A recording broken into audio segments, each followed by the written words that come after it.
Because they teach students important life lessons like teamwork, accountability, and perseverance. School sports are so much more than a game. They're about developing the whole person. That's why they're an essential part of every student's education. Encourage your student to participate in the last classroom of the day, interscholastic sports in Minnesota. This message presented by the MSHSL and the Minnesota Interscholastic Athletic Administrators Association.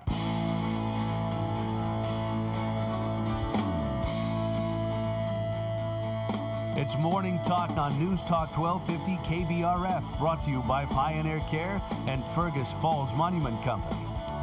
Now, here's Mary Dolan and Dave Bishop.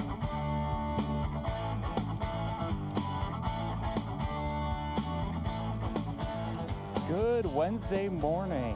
It is... Whoop.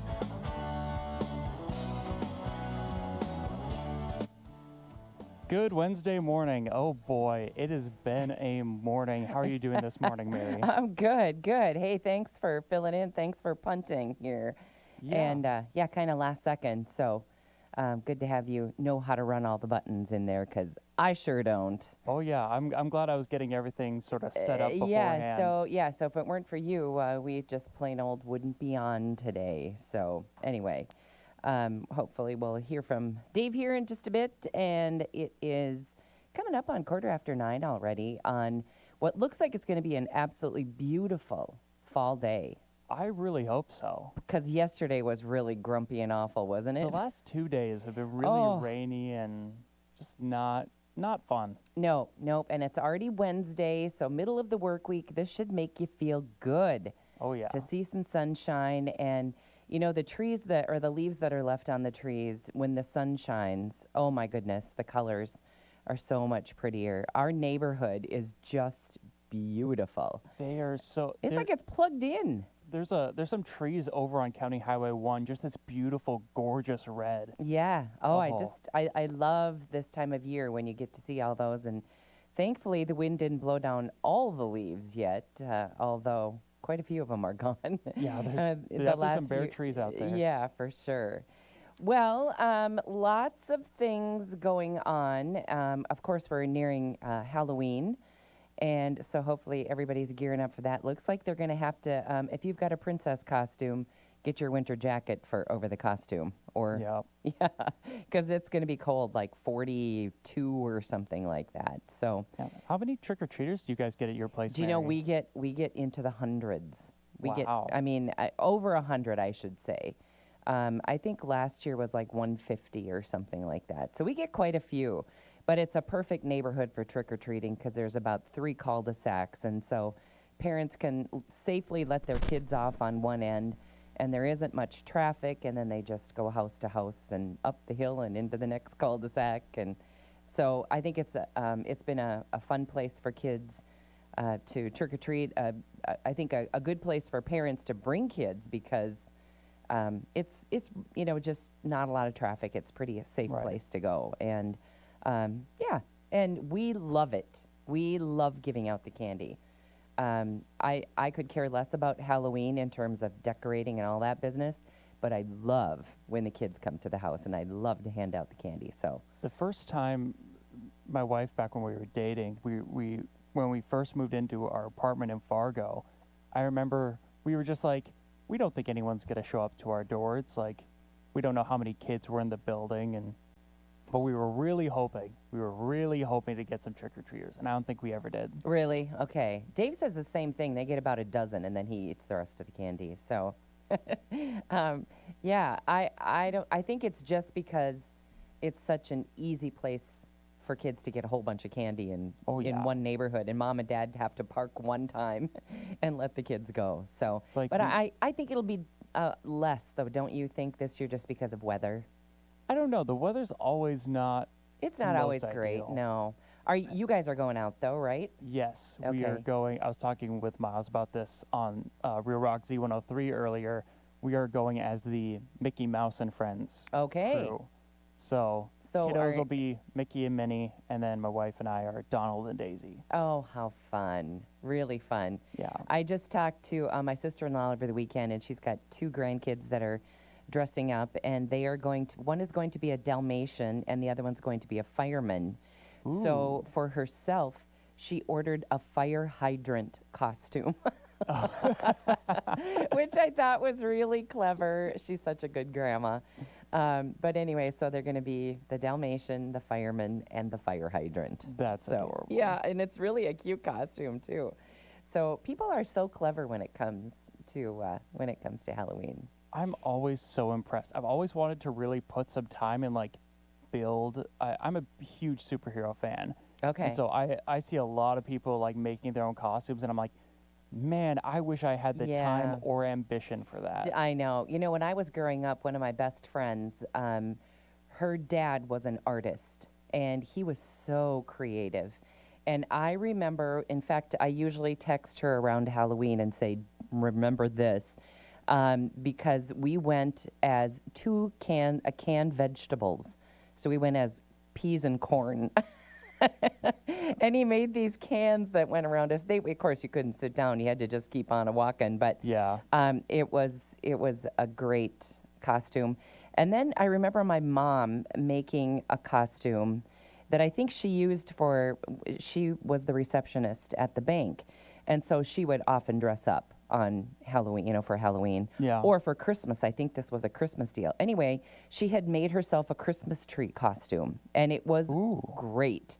And then she would actually decorate the tree. Again, tough to sit down, had lights on it. But the problem in those days, that was kind of before all the battery-operated lights, Yeah. And so she would have to be plugged in wherever you went. No. So, but anyway, in fact, I think one of my friends probably tuned in this morning. I don't think she hardly ever misses the show. I think she still probably has that costume, if I'm not mistaken. But anyway, it was a good one, and it was well used for sure. Well, we had to end a couple of volleyball seasons last night. I heard about that. Yeah, I know. Both the Fergus Falls and Hillcrest lost in 3 sets each, but they both faced incredible opponents. I was at the Hillcrest game, and I don't know that. I know there's some good high school volleyball players, but Belgrade Bruton El Rosa, BBE as they're known, they had 2, maybe 3 hitters, but one specifically, number 6. When she went up, you stuck out your hands and prayed and hoped for the best, or you did your best to block it, because there was no stopping that shot, and it just came straight down. So I can see why they were the number 1 seed, because they're a very, very good team. Yeah, and Hillcrest was no pushovers. I watched Not at quite all. a few of their games that we covered when it was streaming. Right. And they were like beating teams left, right, and center. So, to hear that they lost in 3 last night, I was so surprised. And that sounds like they got run over, but they did not. Same thing with the Fergus Falls Otters. Didn't get run over by that really, really good Sauk Rapids Rice team. Because both of them were in all of those games. They didn't let them go. They didn't let them run away with them. So it was great volleyball to watch last night, and there were fans from all over, because we weren't the only game last night. There was another game, I think West Central, and I'm not sure who they played, but I want to say, was it Parker's Prairie? you might be right. I think you're right. My wife was one of the people working the scoreboard at both of those games. Oh, okay. All right. Well, she did a great job. That scoreboard isn't easy to run. No. So anyway, so a couple of seasons came to an end. I saw some heartbreaking photos of, senior girls who, this is it. Their volleyball career is over unless they're going on to college, which maybe some of them are. But even then, there's so much. But it's just like, oh, that high school heartbreak, the season's done. And I got teary looking at some of these things on Facebook this morning. So to all of those girls and their coaches, you gave everyone a great season to watch. And to all the fans, great job, because the gym was packed last night. It was great. That's always good to hear. And tons of kids. So, kids supporting their fellow students. I love seeing that too. So it was really fun. It's always so sad when when you're going to a high school game that's away, and you look at the team and there's just no support. Nobody there. I know. Well, that was not the case last night. And Of course, we've got both Hillcrest and Otter football to look forward to. Hillcrest plays at 11:30 tomorrow, which is why you will be here in my spot because I'm going to be at the game. And then Friday night, I believe, the Otters will host. Gotta think who they're playing. I should know this right off the top of my head. Anyway, I feel like I should also know this. yes. Oh gosh, kind of by Brainerd. Oh, no. Oh gosh, why can't I think of it? Anyway, they're going to be playing in really cold, what looks like could be potentially nasty weather. And so, yeah. There are so many things happening on Friday because it's Halloween. And it's Halloween. So, Which is it's unfortunate, honestly, for some of those kids. okay, Becker, that's who they're playing. That's it. Okay, that's by Brainerd, isn't it? Becker? I think so. Yeah. Or is that, no, it's by St. Cloud. Sorry. Becker is by St. Cloud. Okay, well, who knows where I am, but I think it's Becker. Anyway, I shouldn't just talk off the top of my head. I should actually look at the sports schedule, but I'm pretty sure that's what it is. Anyway, we want to wish best of luck to both the Fergus Falls Otters and the Hillcrest Comets as they go forward in their postseason football seasons. I'm not ready for any of that to be over, to tell you the truth. No one ever is. No. All right, well, in the news, Hurricane Melissa made landfall in Jamaica yesterday, just as it was expected. A Category 5 storm, maximum sustained winds reached 185 miles per hour. Central pressure at 892 millibars, that's high. Only 6 Atlantic hurricanes have dropped below 900 millibars, including Wilma in 2005 and Gilbert in 1988. The storm is expected to strike southeastern Cuba next, maybe even as we are speaking, and the move toward the Bahamas and possibly Bermuda. So, and it looks like there's going to be a little bit of fallout from that storm as it moves out to sea again on the northeastern coast of the United States. Could see some wind and rain and that sort of thing, but other than that, not expected to be any coastal damage. Yeah, no, I was watching a video of a meteorologist sort of he was covering it and he was getting some of the data in real time, and he literally just went, "Oh Jesus Christ!" Oh my! When he's talking do you about know the what? millibars. I heard that this morning, and I was wondering, and it was just I was getting ready, and I just heard it and didn't see the coverage, so it must have been bad. So yeah, say your prayers for the people of Jamaica and Cuba and maybe in the Bahamas as well. Let's see what else we have for you. Amazon, I talked a little bit about this yesterday, and I didn't have the number in front of me, but now I do. 14,000 corporate positions will be eliminated through Amazon, roughly 4% of its 350,000 person workforce as part of a broad restructuring effort. The company said that the move aims to reduce bureaucracy, remove layers, and shift resources. Most will have 90 days to seek new internal roles, while others will receive severance, health benefits, and outplacement services.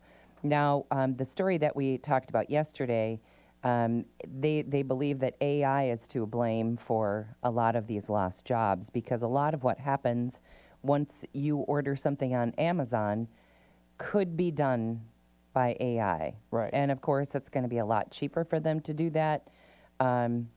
I don't know. It doesn't seem like Amazon is hurting financially, but I guess every company has to restructure from time to time to make it run as efficiently as possible. One thing I was talking with our sales staff yesterday about this situation, and I said, you know who will never get replaced by AI at Amazon? Jeff Bezos. Yeah, probably not. He might be the only one. In fact, I saw a story on the news this morning about the jobs out there that would be more likely to kind of be overtaken by AI, or the positions that people might potentially lose. And of course, a lot of that is if you're a tech person, a lot of that could be taken over by AI. There's some jobs that AI can't do. They can't teach in school. Not really. Not yet. Not yet. They can't be a nurse. They can't be a Nope. doctor. People, kids, if you are looking for what am I going to do next after high school, nursing is you're always going to have a job. You will always be marketable. Anyway, but there weren't very many that they named that would never be touched by AI.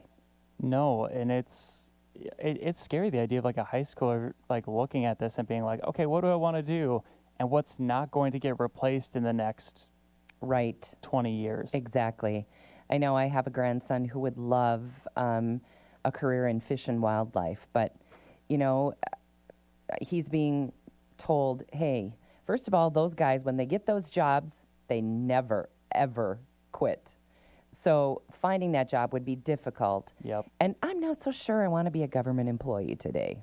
No, I No. don't think I would either. Yeah. So anyway, there are lots of decisions for kids to make. Okay, we are coming up on the break. One quick story here before we go to the bottom of the hour.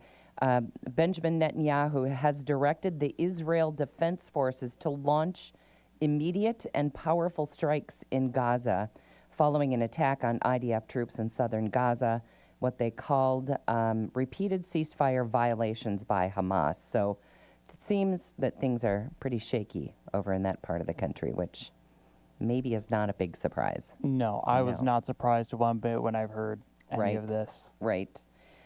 Okay, when we come back, 2 Miami restaurant workers arrested for dumping grease in the storm drain. Oh, Oops. no. We'll tell you about that when we come back on Morning Talk.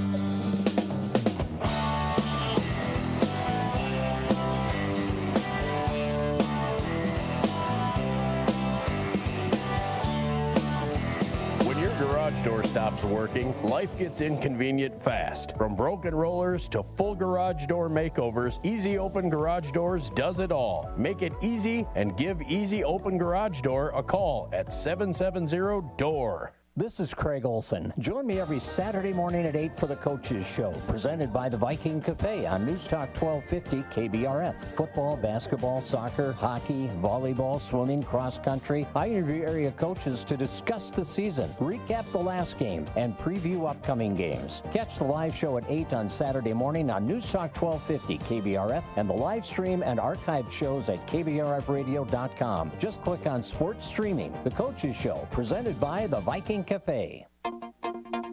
For KBRFradio.com news, I'm Derek Sidian. This Halloween, Arcadium Zach's Arcade Emporium opens in downtown Fergus Falls. Owner Zach Daniels says he thought long and hard about how he wanted to go about this venture. I really just wanted to create something that's all ages. It kind of steps outside the realm of like a bar, but still has like the fun environment of a community space where people can get together and relax and kind of enjoy the entertainment aspects of an arcade. Along with arcade games, Arcadium features darts, billiards, and a hockey table. Arcadium Zach's Arcade Emporium at 112 East Washington Avenue will open its doors at noon on Friday. For KBRFradio.com news, I'm Derek Sidian. Get more news at KBRFradio.com.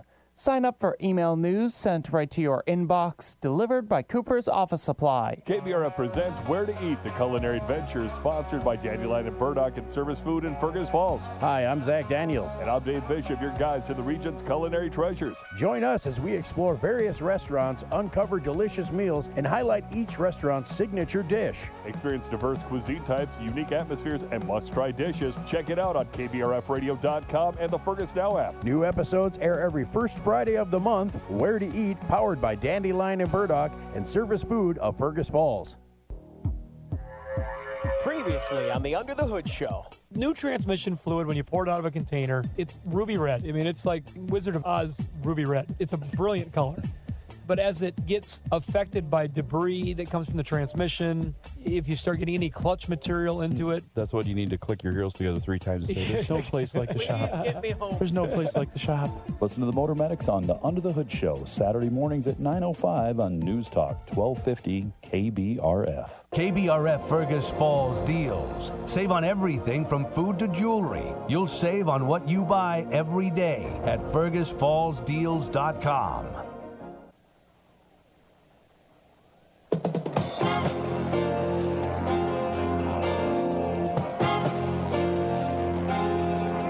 Good morning. I'm Jamie Dickerman with a market update on the Red River Farm Network. A sluggish start in the grain markets today. Wheat higher, corn mix, soybeans starting lower. Allendale Incorporated market analyst Rich Nelson says all eyes now on Southeast Asia. Obviously the trade focus right now is in this waiting pattern here. Of course, seeing what the meeting between Trump and the Chinese president will bring here later on tonight.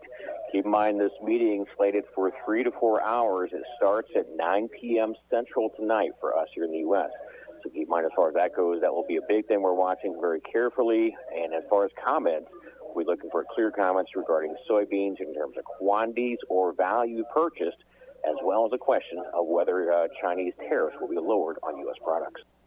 We're seeing a positive trade across the board in the livestock markets right now. Certainly have. And certainly a good point here for producers to note here as far as this recent trade. We've got our discussions regarding Argentine beef imports, the questions of whether U.S. will lower this Brazil tariff situation as well. And another question, of course, still ahead is this Mexico border question, which will be coming later on this week. So a lot of questions which could negate some of that 2026 beef production decline, or we certainly have a lot more questions than answers. So for right now, stability finally showing up for the cattle side of things here. Hog side, also a light day of higher trade as well. Allendale Incorporated market analyst Rich Nelson. Dow Jones Industrial Average right now, it is up 268 points, 47,974. Crude up 28 cents at $60.43 a barrel. Reporting agriculture's business, you're listening to the Red River Farm Network.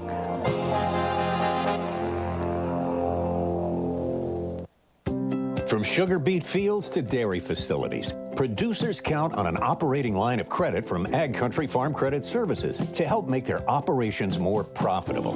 With multi-year commitment options, digital tools and remote deposit, and the ability to only borrow what you need when you need it, our operating line of credit makes financing your needs easier.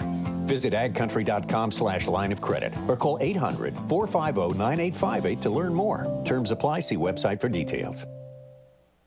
You're not just a Northern Plains grower filling acres. You're building yield because you're a wheat grower, which means Westbred wheat is the seed for you. Regionally proven varieties like WB 9641 and WB 9642 offer excellent yield potential and excellent standability. Westbred is elite wheat seed for elite wheat growers.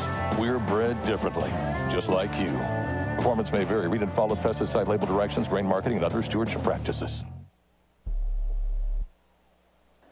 Attendance will top 70,000 for the National FFA Convention and Expo in Indianapolis. The Red River Farm Network is providing special coverage brought to you by CHS. Sponsors also include Minnesota Soybean Research and Promotion Council, Associated Milk Producers Incorporated, Minnesota Farm Bureau, and Minnesota Corn Growers Association. On air and online, the Red River Farm Network from Indy and the National FFA Convention. Harvest Hotline brings you daily updates with farmers, custom harvesters, elevator managers, and more. Get the latest on harvest progress, yields, and what's happening in the field.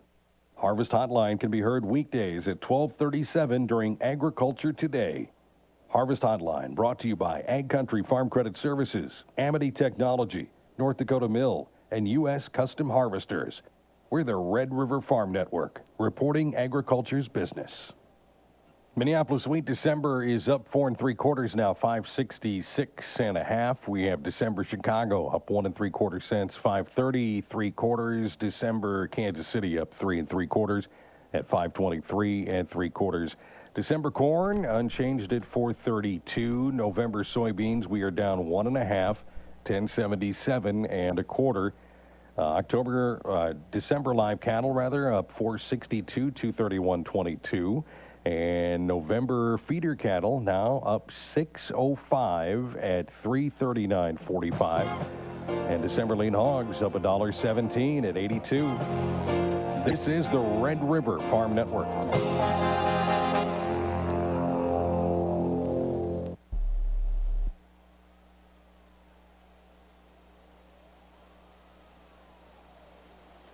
When your garage door stops working, life gets inconvenient fast. From broken rollers to full garage door makeovers, Easy Open Garage Doors does it all. Make it easy and give Easy Open Garage Door a call at 770-DOOR. This is Craig Olson. Join me every Saturday morning at 8 for the Coaches Show, presented by the Viking Cafe on News Talk 1250 KBRF. Football, basketball, soccer, hockey, volleyball, swimming, cross country. I interview area coaches to discuss the season, recap the last game, and preview upcoming games. Catch the live show at 8 on Saturday morning on News Talk 1250 KBRF and the live stream and archived shows at KBRFradio.com. Just click on Sports Streaming. The Coaches Show, presented by the Viking Cafe. I'm Derek Sidian with KBRFradio.com News.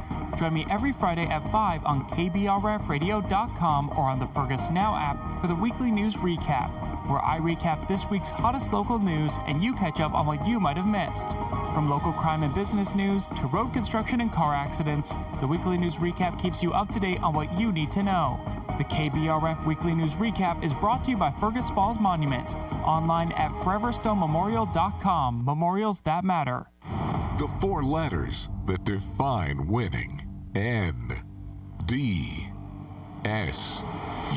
Fires end zone, touchdown! The 18th time national champs play here. The dynasty has come back! Join us this Saturday as the Bison welcome Youngstown State to the Fargo Dome. Our coverage begins at 1:30 on your home for Bison football. The Pioneer Seeds Bison Sports Network from Learfield.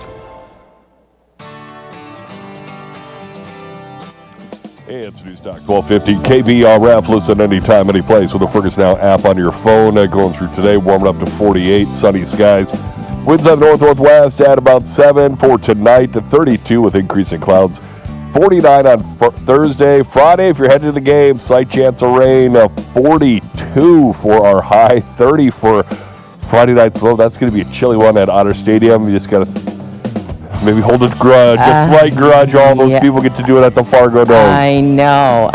I'm very excited that we get to go indoors for tomorrow's game at the Fargo Dome. In fact, when I was walking into the volleyball game last night at Kennedy, the guys were practicing down on the field, and it wasn't a very nice night last night either. But I think it's not going to be as nice on Friday night. So, you know what? It's postseason. We expect this kind of weather, and those guys are so fired up. It's football weather. They're willing to play in any kind of weather. And for you and I sitting watching, it's a whole lot colder from those guys who are out there working hard. So anyway, it's Becker that they're playing, right? Yep. Okay. I tried to come up with that, and I came up with Becker Bulldogs at the last second, and I thought, does that sound right? That's what happens when I talk off the top of my head. Well, because of Becker County it's where you get all confused. But I did get, and Becker is down by St. Cloud. Is that right? Okay. First of all, I said by Brainerd, and I thought, no, that does not sound right. I think it's Baxter. Oh, that's what it was. Yes. Okay. Well, at least I'm in the right part of the alphabet. Anyway. Oh, yeah, and it's going to be a cold night for trick-or-treating, too, as Derek and I were talking about. So if you had 12 last year, you're going to have 6 this year. Yeah, I don't even think I'm going to have that. Yeah. Well, it doesn't seem to matter what the weather does. We get a bunch of kids, and I'm looking forward to it because I'll have the game on the radio. Yes. We will for sure, too. I might be... Well, one of us has to be at the house. I was going to say I might be over at Pioneer. I know that's where my dad is, and so I know Mom and Dad are going to be doing a little trick-or-treating over there. Sure. So. Okay. All right. Well, lots of trick-or-treating going on. And I think Veterans Home, they do some trick-or-treating too. So there's lots of places for kids to go. Yeah. I know our church, Bethel, A lot of people do trunk and treat. has a celebration on Halloween. And they do a lot of kids' games and that kind of stuff. And everything, I believe, is indoors, so they don't have to worry about weather. But so lots of places for families to go. And yeah, and then there's games to watch too and listen to or whatever. Yeah. I know you can't watch because we can't stream. But the weird thing was, the thing that kind of annoyed a lot of people is DL decided to stream. Oh, okay. And so we're like going, Charlie, how'd you get permission to do that? Yeah, And he well, maybe was they- maybe- quiet on that. Yeah, they maybe don't. Paid it out? Yeah, I don't know. Ask for forgiveness rather than permission. I don't know how that goes. But, if you have that Huddle fan app, the games have been on Huddle. Yeah, because Huddle pays. And Okay. I think Huddle, goes to the Minnesota State High School League, and so that is why they charge us an insane amount because they want the Huddle money. Oh, okay. Well, anyway, Minnesota State High School League, you know how I feel about them. For so many reasons. The fact that they take all the money in Playoffs is just ridiculous. in playoffs is so ridiculous. That makes me angry. And I want to say hats off to Lynn Olson last night. She was getting everybody checked in Oh, yeah. to the game. And, of course, there were at least 4 towns. And I don't know if there was more than 2 games last night or not. But anyway, it's a scramble. And you know me, I complained about it yesterday that you can't just give them a $10 bill. But I guess No. there is an area where you Is can there? pay cash. Oh, nice. Because for me, I'm like, really? And then everyone's stopping there and scrolling through their phones. And I had bought tickets for multiple people. So then I'm looking at all these different emails that I got back. And she was so patient and she was so busy. But she just did a fabulous job, and she's happy as can be and friendly as people are going through.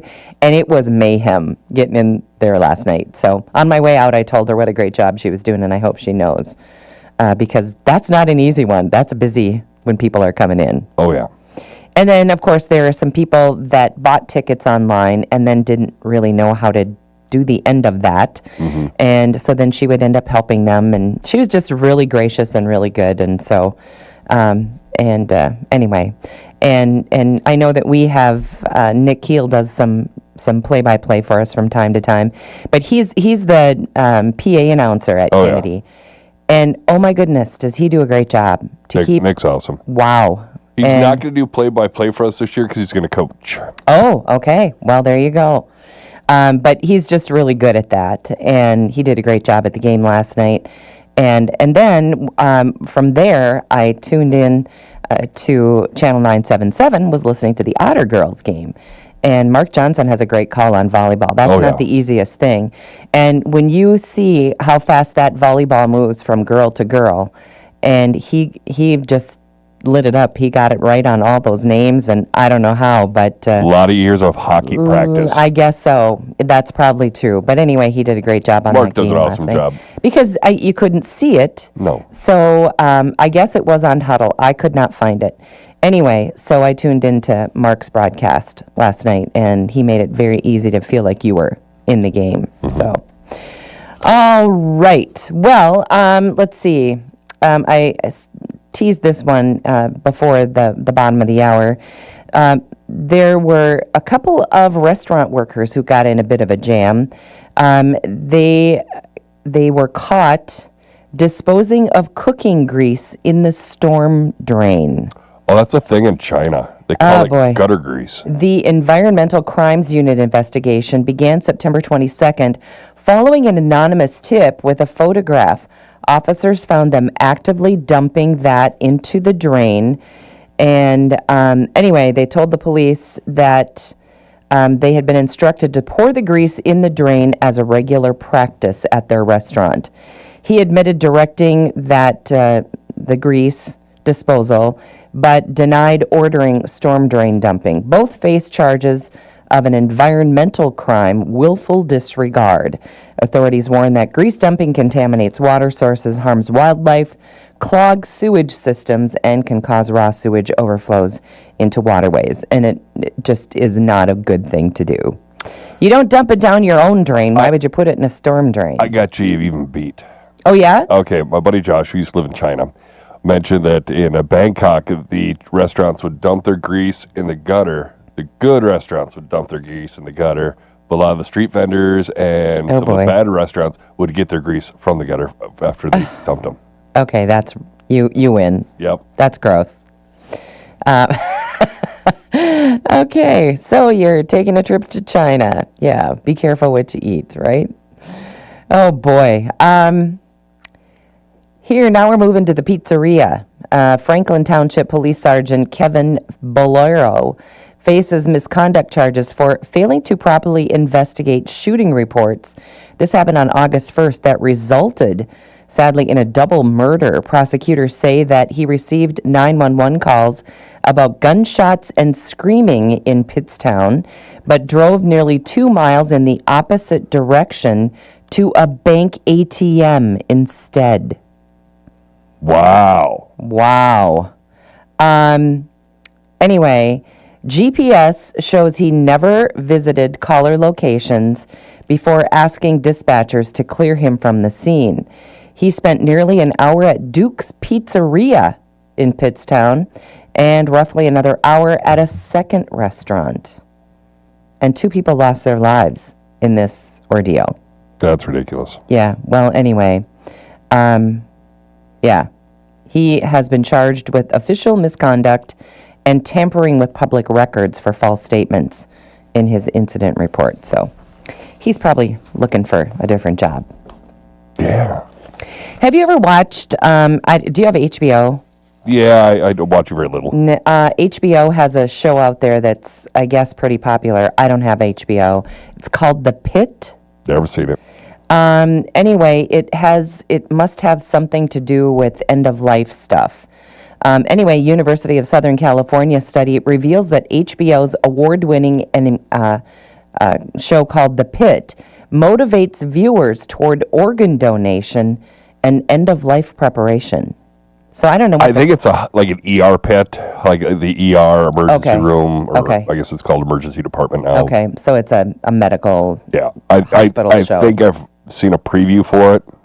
I think I have too. Anyway, medical professionals are praising the show's authenticity in portraying real workplace struggles, including overcrowding, underfunding, and burnout. And evidently, the series depicts, it says, daily challenges facing healthcare workers in a Pittsburgh emergency room, plus trauma's impact on patients' families. So I suppose end of life comes up there, and organ donation as well. And the medical community is praising the show for that reason. Yeah. Oh, this one is a wild story. Her name is Denise Bacon. She's 65 years old. She successfully played clarinet during a 4-hour deep brain stimulation surgery to treat her Parkinson's disease. She was diagnosed with Parkinson's in 2014 and gradually lost her ability to play the clarinet, swim, and dance. During the procedure, surgeons implanted electrodes in her brain while she remained awake under local anesthesia. Her surgeon asked her to bring her clarinet to test whether the treatment restored her motor control in her hands. She told the BBC, "I remember my right hand being able to move with much more ease once the stimulation was applied, and this in turn improved my ability to play the clarinet, which I was delighted with," she said.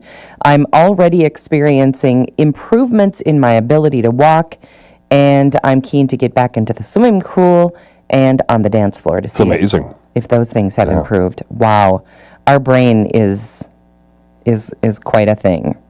Wow. Indiana State Police are busy. They're seeking the public's help after thieves came in. This is a weird thing to steal. Stole 2 critically endangered tortoises from an Indianapolis zoo between 10 a.m. October 11th and 10 a.m. on October 12th. The stolen animals include an Egyptian tortoise and a northern spider tortoise, both measuring 4 to 5 inches in length. But both species are microchipped, and the Egyptian tortoise has a prominent scar on its underside. Anyway, they're working closely with law enforcement to investigate the theft. We continue to hope for their safe return and appreciate the community's support. The Egyptian tortoise faces population decline from pet trade demand, while the northern spider tortoise is Madagascar's smallest endemic tortoise species. So I don't know if they're important and they can sell them on the black market or... But who steals from a zoo? I don't know. And in broad daylight, sometime in a 24-hour period, I guess. Here's a story about Lindsay Montagna. She's the director of Clark County's Criminal Justice Coordinating Council that addresses DUI delays. She now has a DUI of her own. Well, at least she knows the process. Oops. Yeah. A caller reported and said that she was swerving terribly and had driven off the road approximately 5 times while traveling from downtown Las Vegas. She told the troopers she was a county employee who had 2 shots of Tito's vodka while downtown and said that he ruined her life during the arrest. Well, maybe she did it to herself. She Do you did think? that. Her first court appearance was delayed until late August due to blood testing backlogs. She pleaded not guilty to DUI and reckless driving charges late in August. Let's see. I love this one. Daily extended walks. Better for your heart health than short strolls. So there you go. Get those long walks. Now that it you do. it doesn't say, it says that more heart health gives you more benefit if you're walking just a little bit further. Those who walked, they studied those who walked under 8,000 daily steps.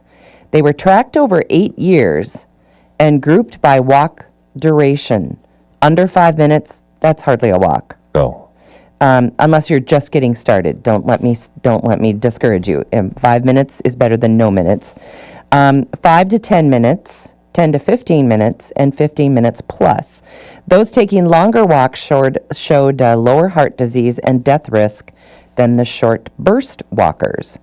Even the least active group, under 5,000 steps, daily saw significant health improvement with those extended walks. So, I guess challenge yourself, and they're recommending walking continuously for 10 to 15 minutes, which is pretty easy to do. That's about a mile. Yeah.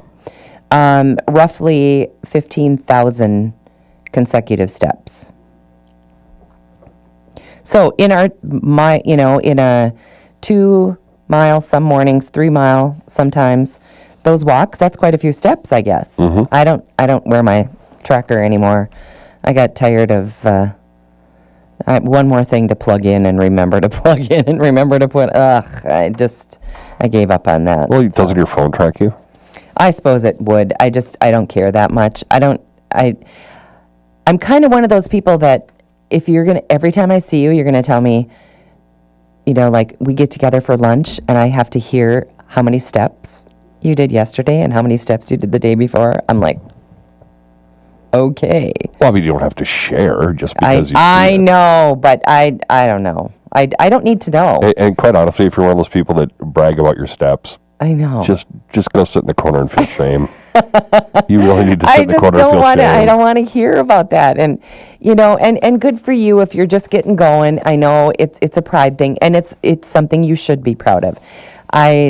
There's just certain people that are always talking about their steps, and I'm like, oh boy. The only time I ever talk about my steps is if I'm like at the state fair and I do some weird number and it's just like, yeah, I got so many steps last night that my phone said, do you need an adult? Should I call the police? Are you being chased? Oh my goodness. Well, anyway, I mean, it's great. People are, if they're getting out and exercising, they want to tell people about it. You should be proud. I shouldn't discourage you, but there are certain, we all know those people that's all we ever hear from them is about their steps. And sometimes you have those people on your Facebook feed too that either tell you how much they've exercised that day. And I'm like, I think it's just jealousy on my part. I'm like, oh boy, I got to get off my butt and do that, But you start off pretty much with a 5K every morning. This summer, it's been, we picked a different route, and so it's about 2.5 miles. But it's just, you know what? It's just a great solid walk and a good, we take a cup of coffee and we visit, and it's fun. But now that I'm in town, guess what? Back to the YMCA. Today was my first day. Nice. All brand new equipment, Really? new weight equipment at the Y. And I don't know how long it's been there because I haven't been there since last spring. But beautiful new equipment. It's just that it's all crammed into one corner now, and I don't know, maybe they're going to paint or something. I don't know what's up, but beautiful, beautiful equipment. So chances are I will be very sore tomorrow after getting back to some weightlifting and a little more cardio. Anyway, here I am, one of those people talking about working out. Sorry about that. Okay, twin brothers Ian and Stuart they're from the UK. They have broken the world record for the heaviest pumpkin. And I don't remember, I feel like we had a United States heaviest pumpkin, and I don't know how this one compares. 2,819 pounds. Oh, and 4 ounces, by the way. 64-year-old siblings also claimed the largest pumpkin by circumference, a record 21 feet, 3.8 inches. That's a big pumpkin. Their massive vegetable was officially weighed and certified by the Guinness World Records. The brothers have cultivated oversized squash for more than 50 years, beginning in their teens. Moving giant pumpkins is fairly easy, as we've been doing it for years. We have our big lifting ring and literally scoop up the pumpkins. So they say it's not a big deal to lift a 2,800-pound pumpkin. I don't even have a pumpkin this year. That's how... I've got a pumpkin. Do I've yet to carve it. Jen and Adam have carved their pumpkins, but I wasn't feeling good this weekend, so so you still have it to carve. Still got to knock mine out. Okay, all right. Well, you get busy on that. All right, that is going to wrap it up. I'm going to be cheering on the Comets tomorrow. So Derek is going to sit in for me. So I guess this will wrap up the week for me here. Yeah. And of course, I'll be back next Monday. So anyway, go Comets, go Otters. And thanks for joining us, our show today and every day, brought to us by Pioneer Care and by Fergus Monument Company. Have a great day.